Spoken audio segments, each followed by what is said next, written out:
तो ये भी एक बड़ी अहम जो आप कह लें कि ये पाकिस्तान की फेवर में है कि यूरोपीय यूनियन के 22 ममालिक ने वज़ीर-ए-आज़म पाकिस्तान को ख़त लिखा था, जिस पर इमरान खान ने उनको जवाब भी दिया था और बड़े अच्छे तरीके से जवाब दिया था, जिस पर तनकीद भी बहुत हुई ऑपोजिशन की जानिब से। और फिर EU के प्रेसिडेंट कॉल भी करते हैं और उन्होंने माज़रत की, माफ़ी मांगी है यूरोपीय यूनियन ने कि हमने बिल्कुल गलत किया है।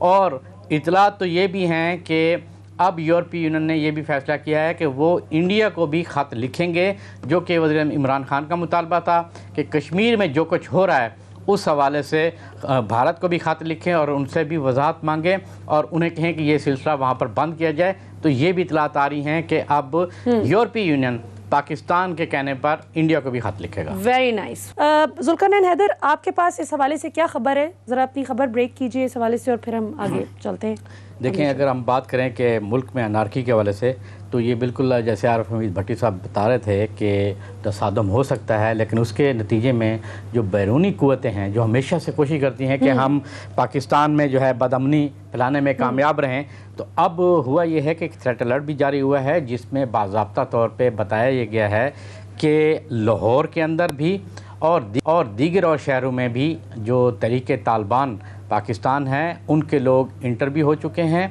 और वो अहम शख्सियात को निशाना बना सकते हैं। सिर्फ़ पाकिस्तानी शख्सियात नहीं बल्कि गैर मुल्की शख्सियात को भी निशाना बना सकते हैं कि ताकि इस मुल्क में अनारकी को हम हवा देने में कामयाब रहें। और उसी हवाले से अब कोशिशें की जा रही हैं कि सिक्योरिटी के जो इंतज़ामात हैं वो भी मज़ीद बढ़ाए जाएँ ताकि इस किस्म की सूरत हाल ना हो। अब जो 25 को अपोजिशन के लोग आ रहे हैं, 27 को हुकूमत जलसा, आज भी इंतज़ामिया के जो मुज़ाकरात हैं वो चल रहे हैं कि ये वेन्यू तब्दील कर दिया जाए। अगर ये वेन्यू तब्दील ना हुआ तो फिर सूरत हाल बहुत ही ख़तरनाक होगी, क्योंकि ये भी मुमकिन है कि आपका फैज़ाबाद जो इंटरचेंज अपोजिशन की जानिब से वो बंद है। और होगा ये कि क्योंकि पाकिस्तान तहरीक इंसाफ का 27 को है, ये 25 को आ रहे हैं, फैज़ाबाद के मकाम पर एंट्री होनी है, वहाँ पर तसादम हो सकता है।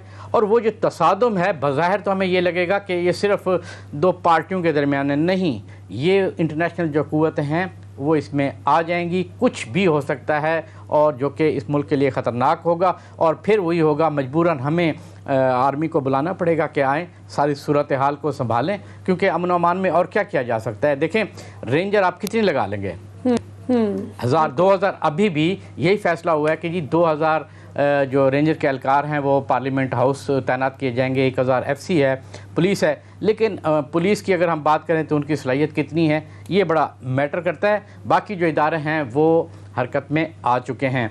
अब बैरूनी साजिशें की अगर हम बात करें तो ये भी एक बड़ी अहम जो आप कह लें कि ये पाकिस्तान की फेवर में है कि यूरोपीय यूनियन के 22 ममालिक ने वज़ीर-ए-आज़म पाकिस्तान को ख़त लिखा था, जिस पर इमरान खान ने उनको जवाब भी दिया था और बड़े अच्छे तरीके से जवाब दिया था, जिस पर तनकीद भी बहुत हुई ऑपोजिशन की जानिब से। और फिर EU के प्रेसिडेंट कॉल भी करते हैं और उन्होंने माज़रत की, माफ़ी मांगी है यूरोपीय यूनियन ने कि हमने बिल्कुल गलत किया है। और इतलात तो ये भी हैं कि अब यूरोपीय यूनियन ने यह भी फैसला किया है कि वो इंडिया को भी ख़त लिखेंगे, जो कि वज़ीर इमरान खान का मुतालबा था कि कश्मीर में जो कुछ हो रहा है उस हवाले से भारत को भी ख़त लिखें और उनसे भी वजाहत मांगें और उन्हें कहें कि ये सिलसिला वहाँ पर बंद किया जाए। तो ये भी इतलात आ रही हैं कि अब यूरोपीय यूनियन पाकिस्तान के कहने पर इंडिया को भी ख़त लिखेगा। Very nice, very nice. Amjad Shoaib साहब, आपने जुल्करनैन हैदर की ये खबर भी सुनी जो उन्होंने ब्रेक की है कि जिस चीज़ पर वो क्या कहते हैं सारी रात रोते रहे और मरा कोई भी नहीं, 100 हिसाब है कि अपोजिशन जिस बात पर इतना वावेला मचाती रही, इमरान खान पर इतनी तनकीद करती रही, और अभी ये अदम एतमाद के पीछे भी जो हमें बयानात नज़र आते हैं, चाहे वो शहबाज शरीफ हों, हमजा शहबाज हों, बिलावल वगैरह, सब इस बात पर बहुत नाला हैं कि इमरान खान ने अमेरिका को एब्सोल्युटली नॉट क्यों कहा और यूरोपियन यूनियन को यूं सरेआम क्यों ललकारा कि आपकी इस हिपोक्रेसी को पाकिस्तान कॉल आउट कर रहा है। ये तो उल्टा पाकिस्तान के फ़ायदे में चली गई है बात कि अगर यूरोपियन यूनियन को अपनी इस हिपोक्रेसी पर, अपनी मुनाफकत पर पाकिस्तान से माफ़ी मांगने का ख्याल आ गया इमरान खान की याद दिलाने पर, और भारत को भी इस उनके गलत रवैये पर कॉल आउट करना याद आ गया, तो इस पर तो हमें शाबाशी देनी चाहिए फिर इमरान खान को। बिस्मिल्लाहिर्रहमानिर्रहीम। देखिए, बहुत सारी चीजें ऐसी हैं, बहुत सारे इस्लाम ऐसे हैं जिन पे शाबाश मिलनी चाहिए, और उनमें से एक बहुत ही आम है जो कि आपने एक आज़ादाना फॉरेन पॉलिसी अपने मुल्क को, से मुल्क का वकार बुलंद हुआ, वरना तो हम लोग जो है वो टेकन फॉर ग्रांटेड थे। अमेरिका को हमारे मुंह से ना सुनने की आदत ही नहीं थी। मगरब ये समझता था कि ये तो हमारे घड़े की मछली है, जब चाहे इनको पकड़ लें।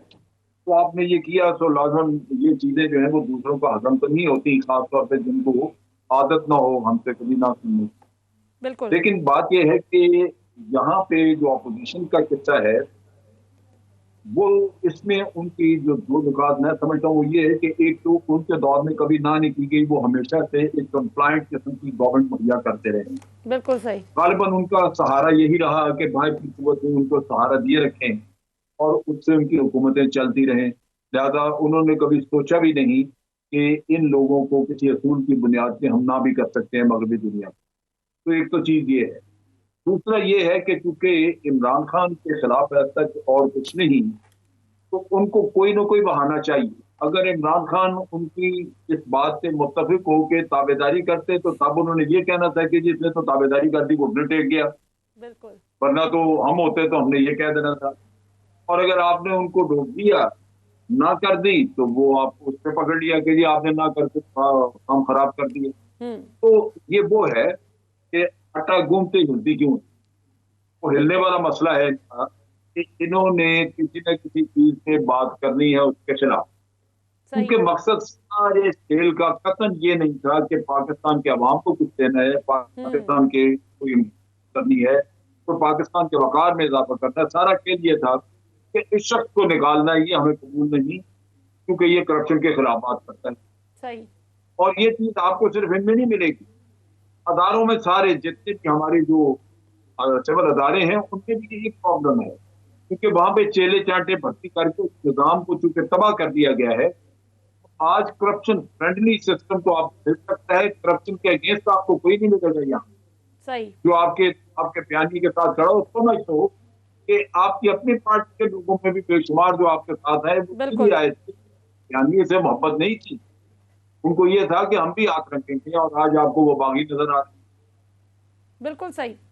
अच्छा जुल्करनैन साहब, ये जो आप देख रहे हैं सूरत हाल अब इस वक्त बड़ी कशीदा होती चली जा रही है। पाकिस्तान तहरीक इंसाफ की हुकूमत भले चलती है या ख़त्म हो जाती है, अभी ये 1.5 साल मुकम्मल करके 5 साल पूरे हो जाते हैं, एक सवाल तो बहरहाल हनूज मौजूद रहेगा कि इमरान खान साहब वादा करके आए थे कि लूटी हुई दौलत बरामद करेंगे और ये जो चोर डाकू इस निज़ाम को बकौल उनके खाते लूटते रहे, सो उनको नकेल डाली जाएगी।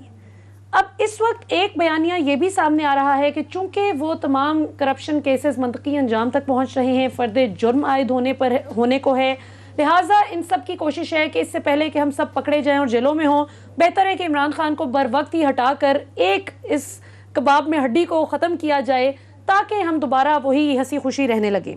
लेकिन दूसरी तरफ एक तनकीद भी इमरान खान साहब पर होती है कि अगर ब्यूरोक्रेसी काम नहीं कर रही, अगर इदारों ने ठीक तरह से डिलीवर नहीं किया, तो वो किसने करवाना था? वो आपको तो इसीलिए वज़ीर आज़म बनाया गया था ना कि आपने ये रिजल्ट शो करने। तो अगर आप नहीं रिजल्ट शो कर पाए फॉर वट एवर रीज़न, अदालतों से स्टे मिल गए, जो भी हुआ, तो फिर आपने क्या किया और आगे क्या करेंगे? देखें, बात यह है कि सज़ाएँ कैसे होंगी जब आपकी इन्वेस्टिगेशन रिपोर्ट्स तब्दील हो जाएँ, असल शवाहिद गायब कर दिए जाएँ और उनकी जगह फ़ोटो कापियाँ लगा दी जाएँ, तो आप ये बताएं अदालत कैसे सज़ा देगी? साबिक़ सदर आसिफ अली जरदारी एहतसाब अदालत से क्यों बचे थे? हालांकि असल शवाहिद आज भी मौजूद हैं, रिकॉर्ड में हैं, लेकिन वो अदालत में नहीं पेश किए गए थे और यही कहा गया था हमारे पास फ़ोटोकॉपीज़ हैं। तो मुझे बताएं फिर सज़ा हुई और बरी हो गए तमाम के तमाम रेफरेंस से। तो बात यह है कि इदारों ने तो बिल्कुल ही, ख़ास तौर पे अगर मैं बात करूं जो FIA है या नैब है, ये सिर्फ दिखाने के लिए हैं कि बहुत ही ज़बरदस्त है। हकीकत आपको पता ही नहीं है। आपको पता है जितने आपने यानी कि अरबों खरबों वसूल करने हैं, आपने ये दावा किया, आप अरबों रुपए लगा बैठे हैं उनके ऊपर, आप अखराजात कर बैठे हैं, हासिल वसूल क्या है? ये फेक अकाउंट में दावा करती रही है नैब। खान साहब को भी मिसगाइड किया और उन्होंने ट्वीट भी किए कि इतने अरब वसूल कर लिए हैं। मैं दावे से कहता हूँ कि नैब ये तो बताए कि कितने पैसे कौमी ख़जाने में जमा कराए गए हैं। भाई ज़मीन आपने जो उसने प्लाट लिया था किसी से, वो प्लाट लेके आपने वापस दे दिया। असल वो पैसा है जो बाहर गया है, जो कौमी ख़जाने में जमा होना था। कौमी ख़जाने में कितना पैसा है वो है अहम चीज़, ये नहीं है। देखें, आपने प्ली बार्गेन की, प्ली बार्गेन करके ये जो करप्ट लोग होते हैं ये बड़े सियाणे हैं। ये कभी खुद अपना नाम नहीं इस्तेमाल करते हैं, 10 बंदे आगे रखते हैं। फेक अकाउंट में यही हुआ, 10 बंदे आगे रखे और उसका हुआ क्या, सब ने अपनी अपनी प्ली बार्गेन की, केस तोड़ गया। जिसके खिलाफ आपने केस बनाया था वो तो कहेगा भाई मेरे खिलाफ तो केस है ही नहीं, आपने जिनके खिलाफ केस था उनसे प्ली बार्गेन की, अल्लाह खैर सलाह, एविडेंस ख़त्म हो गए, आप कैसे कार्रवाई करेंगे। मसला ये है कि खान साहब ने टीम ऐसी चुनी एहतसाब के हवाले से जो उनको मिसगाइड करती रही और अंदर खाने कुछ और होता रहा। और वही सूरत हाल है कि अब लोग ये सवाल कर रहे हैं, खान साहब आप एहतसाब का नारा लेकर आए थे तो बताएं आपने रिकवर क्या किया है। कुछ भी नहीं। अभी भी ये जब हुकूमत अगर 5 साल पूरे करती है तो उसके बाद जब हक़ाइक़ निकलेंगे फिर आप हैरान रहेंगे कि ये क्या है। मैं तो ये देख रहा हूँ कि इसी पीटीआई हुकूमत के ख़िलाफ़ स्कैंडल आ रहे होंगे, यही नैब पीटीआई हुकूमत के ख़िलाफ़ तहकीकात कर रही होंगी। क्यों कि मुझे इतना भी पता है कि इसी हुकूमत ने अपने ही बंदों के नैब में केसेस रुकवाए हैं, अपनी इंक्वायरियाँ बंद करवाई हैं। वो ये मैं बता दूं कि नैब की ईवीएम में दोबारा वो पेश हो सकती हैं, वो दोबारा भी ओपन हो सकते हैं। ये नहीं है कि वो ख़त्म हो गए हैं।